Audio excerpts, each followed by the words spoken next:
Hi, I'm Lanny, and this is Preserving Today.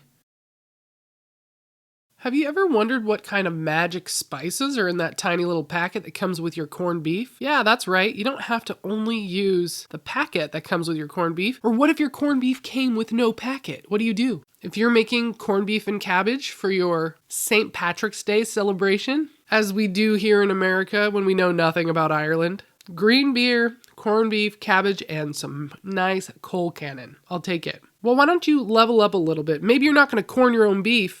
That's what she said. But you can make your corned beef spices yourself. I'm going to show you how I make a spice mix for corned beef. So I'm going to do a teaspoon of whole black peppercorns, 2 teaspoons of mustard seeds. You can use yellow or brown. I'm using a mixer of both. 2 teaspoons of coriander seed, a couple of bay leaves that I'm breaking up, a couple of whole cloves.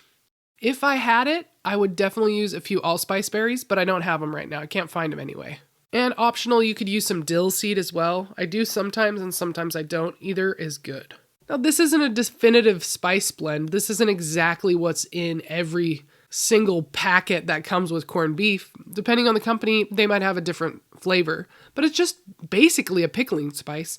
It's not that much far off from what I use in my dill pickles. You can see the recipe on how I make my dill pickle spice blend here. The key to a great spice mix when you're using whole spices is to toast the spices. Toast them in a heavy bottomed pot or a cast iron skillet over medium heat just until they're brown and fragrant. Stay with them, move it around, and watch them or they'll burn. Then cool them completely, crush them slightly, and you're ready to use these in your corned beef. I love doing corned beef and cabbage in a crock pot. Put the corned beef in, cover it with water, add your spices, cook it on high for like 6 hours, then add some sliced cabbage to the top, and cook for another hour or two until the cabbage is soft. In the meantime, you can boil some potatoes and make your mashed potatoes or cold cannon on the side. So that's it. Happy spring and happy St. Patrick's Day. Get to know your well-stocked spice cabinet and make some things yourself. You can do it. If you were wondering what spices are in that little packet that comes with your corned beef, now you know.